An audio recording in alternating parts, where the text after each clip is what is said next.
এখানে 30 দিন টানা সার্ভাইভ করতে পারে তাহলে ওরা জিতে নেবে $2.5 লাখ। তোমরা কি উচ্চতায় ভয় পাও? হ্যাঁ, না খুব একটা না। আর মনে হয় এটা বলার দরকার নেই, যদি তোমরা পড়ে যাও তাহলে অবশ্যই হেরে যাবে। আমি এখন নিচে যাচ্ছি, মনে রাখবে পড়ে গেলে কিন্তু হেরে যাবে। হ্যাঁ ঠিক আছে। তোমাদের ক্রেটের মধ্যে সেই সমস্ত কিছু রয়েছে যা তোমাদের 30 দিন সার্ভাইভ করতে সাহায্য করবে। আমরা অনেক কষ্ট করে এমন দুজনকে নিয়ে এসেছি যারা একে অপরের সম্পূর্ণ বিপরীত।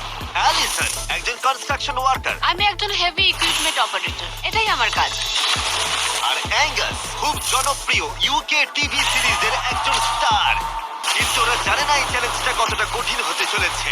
দুজন ভিন্ন মানুষ কি পারবে 30 দিন সার্ভাইভ করতে, নাকি উত্তেজনা এত বেশি হবে যে সামলানো যাবে না? আমি তোমার টেন্ট জ্বালিয়ে দেবো। আমার টেন্ট জ্বালিয়ে দেবে? ও আমি এই দুজন স্ট্রেঞ্জারকে 100 ফুট ওপরে নিয়ে এসেছি, আর যদি ওরা এখানে 30 দিন টানা সার্ভাইভ করতে পারে তাহলে ওরা জিতে নেবে $2.5 লাখ। তোমরা কি উচ্চতায় ভয় পাও? হ্যাঁ, না খুব একটা না। আর মনে হয় এটা বলার দরকার নেই, যদি তোমরা পড়ে যাও তাহলে অবশ্যই হেরে যাবে। আমি এখন নিচে যাচ্ছি, মনে রাখবে পড়ে গেলে কিন্তু হেরে যাবে। হ্যাঁ ঠিক আছে। তোমাদের ক্রেটের মধ্যে সেই সমস্ত কিছু রয়েছে যা তোমাদের 30 দিন সার্ভাইভ করতে সাহায্য করবে। আমরা অনেক কষ্ট করে এমন দুজনকে নিয়ে এসেছি যারা একে অপরের সম্পূর্ণ বিপরীত। অ্যালিসন একজন কনস্ট্রাকশন ওয়ার্কার, আমি একজন হেভি ইকুইপমেন্ট অপারেটর, এটাই আমার কাজ। আর অ্যাঙ্গাস খুব জনপ্রিয় ইউকে টিভি সিরিজের একজন স্টার। কিন্তু ওরা জানে না এই চ্যালেঞ্জটা কতটা কঠিন হতে চলেছে।